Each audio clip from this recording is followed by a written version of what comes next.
যখন আমি শহরে আসলাম তখন আমার খালার বাড়িতে থাকতে হয়েছিল। আমার খালাতো বোন, যে আমার থেকে বয়সে ছোট, তার সঙ্গে একই ঘরে থাকতাম। প্রতিদিন যখন কাজ থেকে ক্লান্ত হয়ে এসে আমি আমার বিছানায় শুয়ে পড়তাম, আর সেই আমার পাশে ঘুমাত। সেই রাতে বাড়ি ফিরতে একটু দেরি হয়ে গিয়েছিল। বাড়িতে ঢুকে বিছানায় গিয়ে শুয়ে পড়লাম। চোখ বন্ধ করে বিশ্রাম নিচ্ছিলাম। কিছুক্ষণ পর সে এসে আমার পাশে বসল। নিঃশব্দে মাথায় হাত বুলিয়ে দিল। তারপর ধীরে ধীরে আমার পায়ের কাছে বসে শান্তভাবে পা মাসাজ করতে লাগল। সে আমাকে বলল, যতক্ষণ না তুমি পুরোপুরি আরাম পাচ্ছ, আমি তোমার পাশে আছি। এই বলে সে আমার পা মাসাজ করতে থাকল। তারপর সেদিন সকালে পূজা আর আমি দুজনেই বাড়িতে ছিলাম। পূজা হেসে আমার দিকে এগিয়ে এসে বলল, ভাইয়া, যদি কিছু প্রয়োজন হয় তবে নির্দ্বিধায় জানাতে পারো। সে আমার সামনে এসে দাঁড়াল এবং আন্তরিকভাবে হাত বাড়িয়ে দিল। তার এই আচরণে আমি কিছুটা অবাক হলাম, যেন তার মধ্যে নতুন এক ধরনের আত্মবিশ্বাস ফুটে উঠেছে। এরপর সে আমার হাত ধরে আলতো করে তার কাঁধের কাছে নিয়ে গিয়ে বলল, যা ইচ্ছে করতে পারো, তবে আমাকেও কিছু সাহায্য করতে হবে। এই কথা বলে আমার খালাতো বোন দেখতে অনেক সুন্দর ছিল। তার চলাফেরা, আচার আচরণ আমাকে মুগ্ধ করত। তার গায়ের রং ছিল ফর্সা। শহরে থাকার কারণে সে সবসময় ছোট পোশাক পরে থাকত। এই পোশাকে তাকে অসাধারণ লাগত, কিন্তু সে আমার সাথে এমন কিছু করবে সেটা আমি ভাবতে পারিনি। বন্ধুরা, আজকের গল্পটা অনেক বেশি স্পেশাল হতে চলছে। আশা করছি তোমাদের ভালো লাগবে, তাই কেউ মিস করো না। গল্পটি ভালো লাগলে দয়া করে ভিডিওটি লাইক, শেয়ার এবং চ্যানেলটি সাবস্ক্রাইব করো। নাম আমার কুনাল। যে ঘরে আমি থাকছিলাম, প্রথমে ভেবেছিলাম সেই মেয়েটি বয়সে বেশ ছোট হবে, কিন্তু পরে বুঝলাম তেমন নয়। আমি কাজের প্রয়োজনে শহরে এসেছিলাম এবং খালুর বাড়িতে থাকছিলাম, কারণ মা চাইছিল না যে আমি অন্য কোনো জায়গায় থাকি। মা বলেছিলেন, শহরে তো তোমার খালুর বাড়ি আছে, সেখানে থাকাই ভালো। শহরে এসে একটি ভালো বেতনের চাকরি পেয়েছিলাম। যখন খালুর বাড়িতে পৌঁছালাম, দেখি বাড়িটি বেশ ছোট। আমাদের গ্রামে বড় বাড়িতে থাকতাম, আর এখন শহরে এই ছোট্ট বাড়িতেই থাকতে হবে। এই বাড়িতে একটি ছোট রান্নাঘর, একটি বেডরুম এবং একটি ছোট হলরুম ছিল। বাড়িতে খালু, খালা আর তাদের মেয়ে থাকত। খালু গ্রামের সবার কাছে বলতেন যে শহরে তার বড় বাড়ি আছে। তাদের মেয়ে পূজা এখন 18 বছর বয়সে পড়েছে। পূজাকে নিয়ে আমার কিছুই জানা ছিল না, যখন সে আমার জন্য এক গ্লাস পানি নিয়ে এলো। আমি অবাক হয়ে দেখলাম, শেষবার যখন দেখেছিলাম তখন সে মাত্র 9 বছরের ছিল। এখন সে অনেক বড় হয়ে আরও সুন্দর হয়ে উঠেছে। আমি পানি খেলাম, এরপর খালা আমার জন্য কিছু নাস্তা নিয়ে এলেন। আমার খালু আমাকে দেখে বেশ খুশি হয়েছিলেন, কারণ মা আগেই তাকে বলে রেখেছিলেন যে আমি কিছুদিন শহরে তাদের বাড়িতে থাকব। যদিও আমার একটি ভালো বেতনের কাজ ছিল, মা বরাবরই বলতেন যে অন্য ছেলেদের সাথে থাকলে আমি হয়তো খারাপ হয়ে যাব, তাই মায়ের ইচ্ছাতেই খালুর বাড়িতে থাকার সিদ্ধান্ত নিয়েছিলাম। যখন আমার খালাতো বোন পূজা আর আমি প্রথম দেখা করলাম, সে আমাকে দেখে কিছুটা চুপ ছিল। খালু খালার বাড়িতে একটা ছোট ঘর ছিল পূজার জন্য, আর খালু খালা নিজেরা হলহরেই ঘুমাতেন। আমি খালুকে বলেছিলাম মাঝে মাঝে আমার কাজ করতে করতে দেরি হয়ে যায়, তাই একটু আলাদা ঘরের দরকার। খালু বললেন আমি যেন পূজার ঘরেই থাকি। পূজা কিছুদিনের জন্য হলে চলে গিয়েছিল, আর আমি তার ঘরে থাকছিলাম। কিন্তু কয়েকদিন পর পূজা বলল যে হলে তার ঘুম ঠিকমতো হচ্ছে না, তাই আবার ঘরে ফিরে আসলো। এরপর থেকে সে আমার পাশে ঘুমাতে লাগলো। পূজা দেখতে সুন্দর, আর তার বয়সও বাড়ছে। সেই রাতগুলোতে কখনো কখনো ঘুমের মধ্যে ভুল করে আমার হাত তার দিকে চলে যেত, কিন্তু আমি দ্রুত নিজের হাত সরিয়ে নিতাম। এরপর এক রাতে অনুভব করলাম সে যেন আমার পাশে আরও কাছে এসে শুয়ে আছে। ভেবেছিলাম হয়তো নিছকই কাকতালীয়, তবে এরপরের রাতগুলোতেও এমন অনুভূতি হচ্ছিল। খালুর বাড়িতে থাকতে থাকতে 20 দিন পার হয়ে গেছে, আর এই সময় পূজা আমার অনেক কাছের মানুষ হয়ে উঠেছে। আমরা মাঝে মাঝে অনেক রাত পর্যন্ত জেগে গল্প করতাম। আমরা বিভিন্ন বিষয় নিয়ে গল্প করতাম। আমার বিষয়ে জানার তার ভীষণ আগ্রহ ছিল, যা আমাকে বারবার ভাবিয়ে তুলছিল। সে সবসময় আমার কাছাকাছি থাকতে চাইত। মাঝে মাঝে খালা আমাদের গল্প করতে দেখতেন, কিন্তু তেমন কিছু বলতেন না, কারণ খালা আমাকে ভীষণ বিশ্বাস করতেন। এক রাতে আমি দেখি পূজা তার ফোনে কিছু দেখছে। কৌতূহলবশত আমি তার ফোনে উকি দিতে গিয়েছিলাম, কিন্তু সে সঙ্গে সঙ্গে ফোন বন্ধ করে দিল।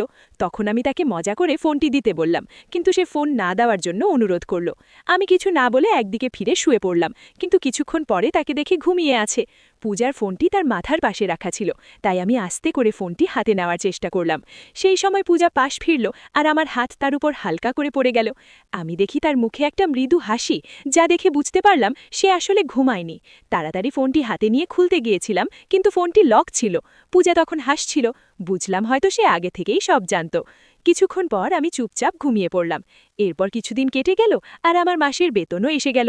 খালুর বাড়িকে নিজের বাড়ির মতোই মনে করে পূজার জন্য একটি নতুন পোশাক, খালুর জন্য ফর্মাল পোশাক আর খালার জন্য একটি সুন্দর শাড়ি কিনে বাড়ি ফিরলাম। আমি পূজার জন্য কিছু জিনিস কিনে নিয়ে আসলাম। যা দেখে খালা খুব খুশি হলেন। পূজা এখন আমার সঙ্গে আগের চেয়ে অনেক খোলামেলা কথা বলতে শুরু করেছিল। এমনি এক রাতে আমি পানি খেতে উঠে দেখি পূজা আমার পাশে নেই। ঘরের দরজাটাও খোলা ছিল। বাইরে গিয়ে দেখি রাত তখন 2টো বাজে। পূজা হলের পর্দা সরিয়ে কিছু দেখার চেষ্টা করছে। কৌতূহলবশত আমি তার পেছনে দাঁড়িয়ে দেখার চেষ্টা করলাম যে সে এত রাতে কী দেখছে। পূজার পাশেই দাঁড়ালাম আর সামনে দৃশ্য দেখে তাকে আলতো করে পাশ ফিরিয়ে নিয়ে গিয়ে হাত ধরে ঘরে নিয়ে এলাম। আমি বললাম, পূজা, এটা ঠিক নয়। রাতে মা বাবার ব্যক্তিগত সময়ে উকি মারা মোটেই সঠিক নয়। পূজাকে এভাবে দেখায় আমার একটু বিরক্ত লাগল, আর সে দ্রুত ক্ষমা চেয়ে বলল, ভাইয়া, দয়া করে এই বিষয়টি নিয়ে কাউকে বলো না। আমি আর কখনো এমন কিছু করব না। আমি কিছু বুঝতে পারিনি। আসলে এই পূজার ভুলটা হয়তো খুব বেশি ছিল না। খালু খালার মেয়েটা বড় হয়ে উঠেছে, আর তাদের এখন কিছুটা ব্যক্তিগত পরিসর দরকার। পরের দিন আমি খালুকে বললাম, খালু, এখন সময় এসেছে আপনি একটা বড় বাড়ি কেনার কথা ভাবেন। আমি খালুকে বললাম, এখন আমাদের পূজা বড় হচ্ছে, ওর নিজের একটা আলাদা ঘর দরকার, আর আপনাদেরও বড় বাড়ি হলে সবার জন্যই ভালো হবে। খালু বললেন, 3জন মানুষের জন্য বড় বাড়ির দরকার নেই। তুমি এসে চতুর্থ হয়েছ, কিন্তু আমাদের এখনো কোনো অসুবিধা হচ্ছে না। তাহলে বড় বাড়ির প্রয়োজন কেন? খালুরে উত্তর শুনে আমার মুখটা একটু মলিন হয়ে গেল। ঠিক তখনই আমার ফোন বাজল। ফোনে মা ছিলেন। মা বললেন, আমি তোমাকে একটি মেয়ের ছবি পাঠিয়েছি, দেখো তো তোমার কেমন লাগে। আমি মাকে জানালাম মেয়েটি দেখতে বেশ ভালো লেগেছে। মা এতে খুশি হয়ে জানালেন 20 দিনের মধ্যে বিয়ের ব্যবস্থা করবেন। 20 দিন পর আমার বিয়ে হয়ে গেল। কিছুদিনের ছুটি কাটিয়ে আমি আবার কাজের জন্য শহরে ফিরছিলাম। তখন মা বললেন, তোমার স্ত্রীকে সঙ্গে নিয়ে যাও। এরপর আমি আমার বউ তানিয়াকে নিয়ে শহরে চলে এলাম। প্রথমে আমরা খালুর বাড়িতেই উঠলাম। পূজা তখন তার ঘর ছেড়ে বাবা মায়ের সঙ্গে হলঘরে ঘুমাতো, আর আমাদের ঘরটি আমার আর তানিয়ার জন্য ছেড়ে দিল। তানিয়াকে নিয়ে শহরে আসার 3য় দিন পার হচ্ছিল। এরপর হঠাৎ এক রাতে কিছু অপ্রত্যাশিত ঘটনা ঘটল। আমি যখনই আমার স্ত্রী তানিয়ার পাশে ঘুমাচ্ছিলাম, হঠাৎ দেখি হল থেকে কেউ উকি দিচ্ছে। তাকে দেখে আমি দ্রুত তানিয়া পাশ থেকে উঠে বসলাম। আমাকে উঠতে দেখে সে চুপচাপ সরে গেল। তখন আমি ভাবতে লাগলাম, যদি তানিয়া এই শহরের পরিবেশে মানিয়ে নিতে পারে, তাহলে আগামী মাসেই আমরা আলাদা থাকার জন্য একটি ঘর খুঁজে নেব। কারণ আমি শহরে আসার পর থেকেই আমার খালাতো বোন আমাকে বিশেষ নজরে রেখেছিল। কিন্তু জানি না কেন, কিন্তু 5 দিনের মধ্যেই তানিয়ার শহরটিকে অপছন্দ করতে শুরু করল। সে বলল, আমি এখানে বেশি দিন থাকতে পারবো না। গ্রামে থাকার অভ্যেস আছে আমার। এখানের পানি, এখানের বাতাস কিছুই আমার ভালো লাগছে না। হঠাৎ করেই তানিয়ার শরীর খারাপ হতে লাগল। অনেকদিন ধরে শহরের পানিতে আমার কোনো সমস্যা হয়নি, কিন্তু তানিয়ার শারীরিক অবস্থা খারাপ হতে শুরু করল। তাই সে গ্রামে ফিরে যেতে চাইল, আর আমি তার শারীরিক অবস্থার কথা ভেবে তাকে গ্রামে পাঠিয়ে দিলাম। এরপর আমি খালুর বাড়িতে একাই থাকতে শুরু করলাম। তানিয়ার প্রতি আমার যতটা ভালোবাসা থাকার কথা ছিল, ঠিক ততটা যেন অনুভব করছিলাম না। তার ছবি দেখে যেমন ভেবেছিলাম, বাস্তবে তেমনটা ছিল না। বিয়ের সময় তাকে দেখেছিলাম খুবই আকর্ষণীয়, কিন্তু বিয়ের পর মেকআপ ছাড়া দেখলে তাকে কিছুটা আলাদা লাগত।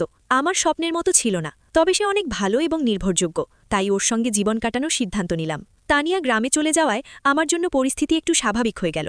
আমি শহরে কাজ করছিলাম, আর একা থাকার জন্য আলাদা খরচ করার প্রয়োজন মনে করিনি। মায়ের ইচ্ছাতেই খালুর বাড়িতে থেকে যেতেই মনে হলো ভালো। তানিয়া যাওয়ার পর 3 দিনের ছুটি নিয়ে বিশ্রাম নিলাম, কারণ কাজের চাপে বেশ ক্লান্ত হয়ে পড়েছিলাম।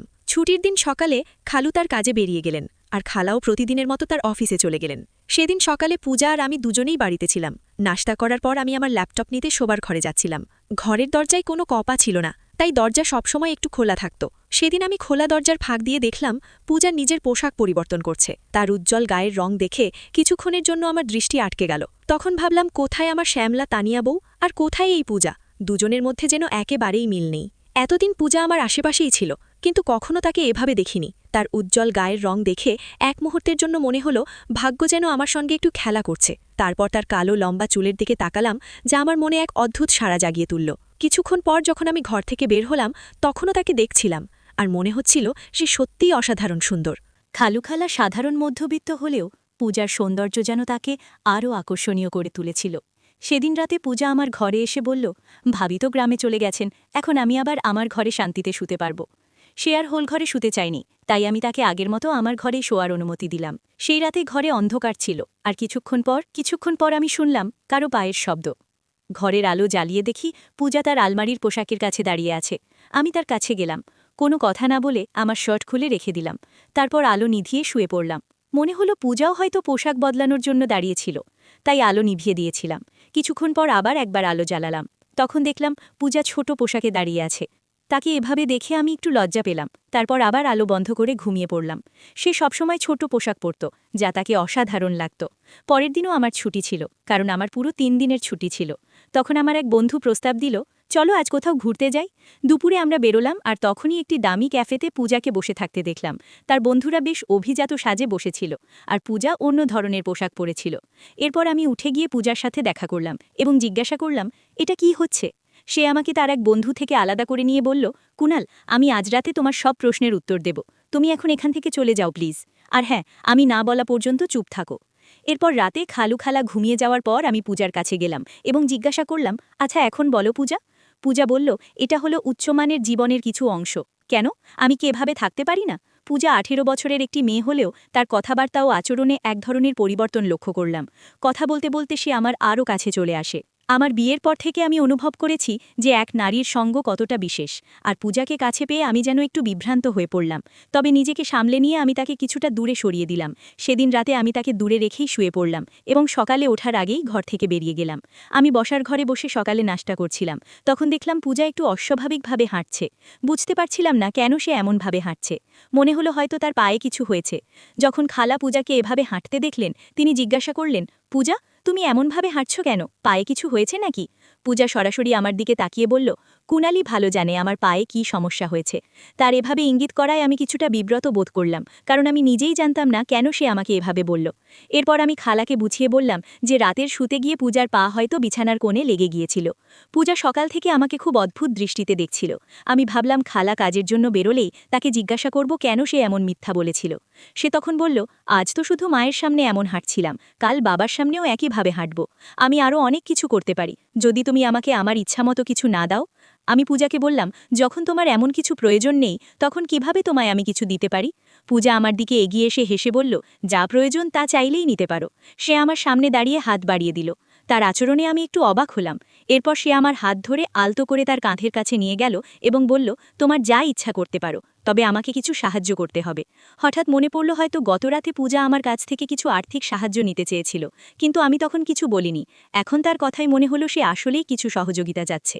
আমি শান্তভাবে বললাম, এভাবে চাওয়াটা ঠিক নয়, কিন্তু সে আমার কথা শুনতে আগ্রহী নয় বলে মনে হলো এবং পুনরায় আমার দিকে হাত বাড়ালো। পূজা বলল, এখন আমাদের মাঝে আর কেউ নেই, তুমি যা চাও নিতে পারো। সে কথা বলছিল, তখন হঠাৎ দরজায় খালা এসে হাজির। খালা বললেন, পূজা এসব কি করছো? পূজা বলল, আমি কি কিছু ভুল করছি? আমি চাই ভালোভাবে বাঁচতে, তাই যা প্রয়োজন সেটাই করছি। আপনি কি আপনার ম্যানেজারের সাথে এমন কিছু করেন না এবং তাতে টাকা নেন না? আমি সবই দেখেছি। আমিও চাই এই বাড়িতে নিজের উপার্জনের পথ খুঁজে নিতে, তাই এতে ভুল কি? খালা পূজার কথায় চিৎকার করে বললেন, তুমি একদম বোকা। বড়দের সাথে কিভাবে কথা বলতে হয় সেটুকুও জানো না। খালা পূজার মুখ বন্ধ করার জন্য তার দিকে এগিয়ে আসছিলেন। তখন আমি তাকে থামালাম। আমি খালাকে জিজ্ঞাসা করলাম, পূজা যা বলছে সেটা কি সত্য? খালা মাথা নিচু করে চুপ থাকলে কিছু বলতে পারলেন না। তখন আমি বললাম, খালা, আপনি কি জানেন এসব দেখে পূজা কতটা প্রভাবিত হয়েছে? আমি এই বাড়িতে আসার পর একবার নয়, দুবার পূজাকে আমার পকেট থেকে টাকা নিতে দেখেছি। শুধু একবার নয়, একাধিকবার আমার টাকা হারিয়েছে। হয়তো আপনাদের আচরণের কারণেই সে এমন করছে। আমি সবসময় শান্ত থাকতাম, এই পরিবারের কোনো সদস্যের ওপর কখনো সন্দেহ করিনি। তবে এখন মনে হচ্ছে পূজার এই সমস্যার স্থায়ী সমাধান করা জরুরি, কারণ তার অবস্থা দিন দিন খারাপের দিকে যাচ্ছে। পূজাকে টাকা নিতে দেখার পর থেকেই আমি তার দিকে নজর রাখছিলাম। সে এখন আমার সামনে আর টাকার জন্য চেষ্টা করতে পারছে না, তবে জানতাম না সে এমন কোনো পথ বেছে নেবে। এবার সত্যিটা বলুন, খালু যখন বাইরে থাকেন তখন আপনারা দুজন কি করেন? আমার প্রশ্নে খালা কেঁদে ফেললেন এবং বললেন, দয়া করে শান্ত থাকো, আর তোমার খালুকে এসব কিছু বলো না। আমি একবার কোম্পানির এক সহকর্মীকে কাজে সাহায্য করতে গিয়েছিলাম। তারপর থেকে তার নজর আমার দিকে পড়ে এবং আমাদের মধ্যে সম্পর্ক তৈরি হয়। এই সম্পর্ক শুধুই টাকার কারণে। তোমার খালুর কাছে টাকা থাকলেও তিনি আমাদের ঠিকমতো খুশি রাখতে পারেন না, এমনকি নিজের প্রয়োজনেরও খেয়াল রাখেন না। তাই কোম্পানির ম্যানেজার থেকে যে অর্থ পাই তা দিয়ে আমি আর পূজার প্রয়োজন মেটাই। তোমার খালুর শহরে আরেকটি বড় বাড়ি আছে, তবে সেটি ভাড়া দিয়ে তিনি কিছু আয় করেন। খালা বললেন, তোমার খালুর সাশ্রয়ী মনোভাবের কারণে আমাদের এমন ছোট্ট একটি ঘরে মানিয়ে নিতে হয়েছে। এতে আমাদের জীবন কঠিন হয়ে উঠেছে। তবে এখন আমার ভুল বুঝতে পেরেছি। তারপর খালা পূজার দিকে তাকিয়ে বললেন, পূজা, আমাকে ক্ষমা করো। আমি আজ থেকে চাকরি আর ম্যানেজারের সাথে সম্পর্ক ছেড়ে দেব। পূজা বলল, মা, আমি ইচ্ছে করেই এসব করেছি, যাতে আপনি এই পথ ছেড়ে দেন। যখন কুনাল দাদাভাই আমাকে টাকার জন্য সন্দেহ করেন তখন তাকে পুরো সত্যটা বলেছিলাম। আপনি নিজের কর্ম নিয়ে ভাবেননি, আর আমার চোখ খুলে দেওয়ার জন্য কুনাল দাদাভাইয়ের প্রতি আমি কৃতজ্ঞ। আজ যেমন নিজের ভুল বুঝলেন, আমিও আমার ভুল বুঝেছি। পূজা এবং আমি মিলেই খালাকে তার ভুলের কথা মনে করিয়ে দিলাম। আমিও তাকে বোঝালাম এবং একটি ছোট্ট পরিকল্পনা সাজানোর পরামর্শ দিলাম। শেষমেশ খালা আমার কথা মেনে নিলেন এবং পূজাকে নিয়ে চিরদিনের জন্য তার নিজের বাড়ি চলে যাওয়ার সিদ্ধান্ত নিলেন। এরই মধ্যে খালু হঠাৎ একটি সিদ্ধান্ত নিলেন, ছোট বাড়িটি ছেড়ে শহরের বড় বাড়িতে স্থানান্তর করার। খালুর এই সিদ্ধান্ত শুনে খালা এবং পূজা দুজনেই খুশি হল এবং আমাকে ধন্যবাদ দিল। সেই দিন থেকেই খালু তার সাশ্রয় অভ্যাস অনেকটাই কমিয়ে আনলেন। আমিও জীবনের পথে মায়ের কাছ থেকে শিখেছি যে অর্থ বাঁচানো গুরুত্বপূর্ণ, তবে পরিবারের মানুষদের খুশি রাখাও সমান জরুরি। যদি কেউ সবসময় তার স্ত্রী ও সন্তানদের সবকিছুতেই মানা করে, তাহলে তারা ভুল পথে যেতে পারে। একজন মানুষ তার পরিবার এবং নিজের জন্যই উপার্জন করে। সঞ্চয় করা ভালো, তবে নিজের পরিবারকে কষ্ট দিয়ে নিজের জীবনকে সীমাবদ্ধ রেখে সঞ্চয় করা ঠিক নয়। অতিরিক্ত সাশ্রয়ী মনোভাবের কারণে কখনো কখনো আমাদের পরিবারের কেউ দুর্ভাগ্যের মুখোমুখি হতে পারে। তাই টাকা জমাতে হবে, তবে এতটাই যেন আমরা আমাদের জীবন উপভোগ করতে না ভুলে যাই। পরিবারকে ভালো রাখার জন্য টাকা জমানো প্রয়োজন, তবে পরিবারের সদস্যদের প্রতি যত্ন ও খুশির বিশ্বাসটি ত্যাগ করা ঠিক নয়। যদি পরিবারের সঙ্গে যুক্ত কেউ অতিরিক্ত সাশ্রয়ী হয়, তবে এর নেতিবাচক প্রভাব হতে পারে। অর্থ জমানোর সাথে সাথে পরিবারের সদস্যদের চাহিদা এবং মানসিক অবস্থার প্রতিও যত্ন নেওয়া জরুরি। পারিবারিক সমস্যাগুলি সময়মতো আলোচনা করে সমাধান করা প্রয়োজন। যদি খালা এবং পূজার মধ্যে কথোপকথন না হতো, তাহলে সমস্যাগুলি আরও জটিল হয়ে উঠত। একে অপরের কথা শোনা, ভুল বোঝাবুঝি দূর করা এবং সমস্যা নিয়ে খোলামেলা আলোচনা করা অনেক ক্ষেত্রে সমাধানের পথ খুলে দেয়। একজন মানুষ তার পরিবারের জন্যই পরিশ্রম করেন, তাই তাদের সুখ ও সন্তুষ্টি নিশ্চিত করাও তার দায়িত্ব। পরিবারের চাহিদা পূরণে সচেতন না হলে সদস্যদের মাঝে অসন্তোষ জন্মাতে পারে এবং তারা ভুল পথে যেতে পারে। গল্পের শেষে খালা ও খালু তাদের ভুল বুঝতে পেরে পরিবর্তনের সিদ্ধান্ত নেন। আমাদের জীবনেও অনেক সময় ভুল হতে পারে, তবে সেগুলো থেকে শিক্ষা নিয়ে সম্পর্কগুলো আরও মজবুত করে তুলতে হবে। গল্পটি আমাদের শেখায় সমস্যাগ্রস্ত কাউকে সহানুভূতির সাথে বোঝানো এবং সঠিক পথে নিয়ে আসা একজন ভালো মানুষের বৈশিষ্ট্য। বন্ধুরা, যদি এই গল্পটি ভালো লেগে থাকে, তাহলে দয়া করে ভিডিওটি লাইক করুন এবং আমাদের চ্যানেলটি সাবস্ক্রাইব করুন। পাশে থাকা বেল আইকনটি প্রেস করুন, যাতে করে আমরা যখনই নতুন ভিডিও আপলোড করি তার নোটিফিকেশন সবার আগে আপনার কাছে পৌঁছে যায়। ধন্যবাদ। দেখা হবে আমাদের পরবর্তী ভিডিওতে।